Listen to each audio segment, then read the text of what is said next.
Well, at first glance, you may think that the simplified framework is not that simplified.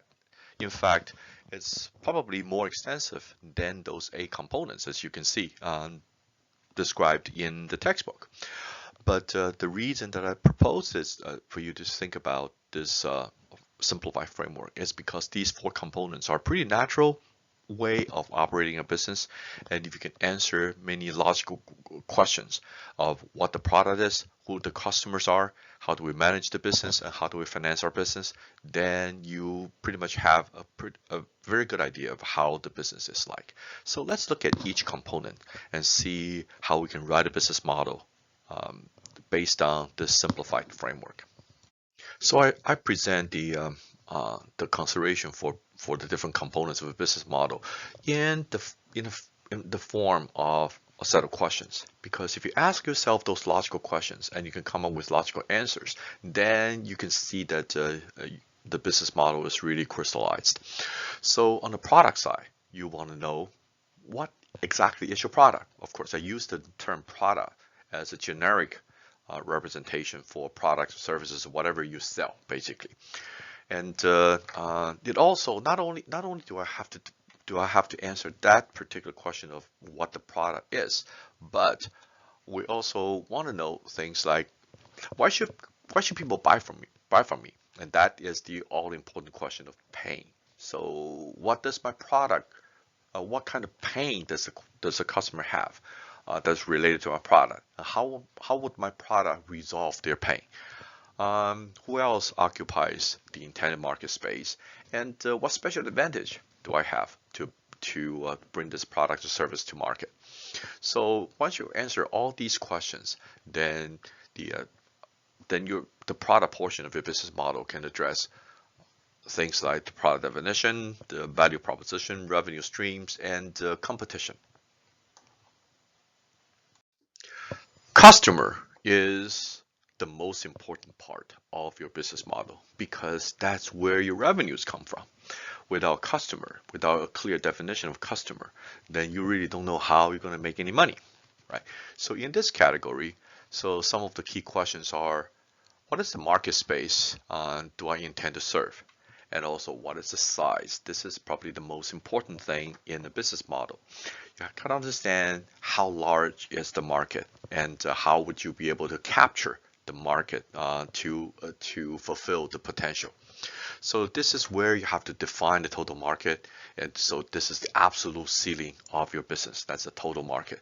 But the addressable market is the part of the market you can actually address, you can actually attack, you can actually go after. Then you need to ask questions such as what is the profile of a typical customer and how much would I expect to earn from each of them? How do I plan to promote my product or service to attract the target audience? So in general, all of those questions will lead you to address things like the market segmentation, market size, and also to help you create a basic sales and marketing plan. Remember, the business model is a high-level description of the business proposal or the proposal of a new business. So in the management section, you don't have to get into a detailed description of what a management operation is, but at least you have to identify some key areas, such as the unique competency and resources that you have, and what else do I need, and how will we retain them? So those are very specific, very key areas that you have to focus on when you look at your business operations. But in addition, then maybe you want to think about what is the organizational structure, what is the necessary operation, and how do we deliver the product, what's the fulfillment processes, and so on. So those are, again, just keep in mind that when you write a business model in the management and in every section, you have to direct the strategy of how you're going to be able to fulfill that particular component, such as product, such as customer, and the management operation side, you have to come up with a high level description of the strategy and how would I be able to get all the resources and operations in order? How would I be able to make sure that my business can be operated, but you don't have to get into the details of that. So the financial component of the business model should focus on two things. One, how much investment do we need to start the business? Two, how do we sustain the business financially? So how much money do we need to start? And how will we be able to sustain the operation of the business? Is it organically? Do we need a secondary infusion? How will we be able to perform on our business operations without any financial trouble?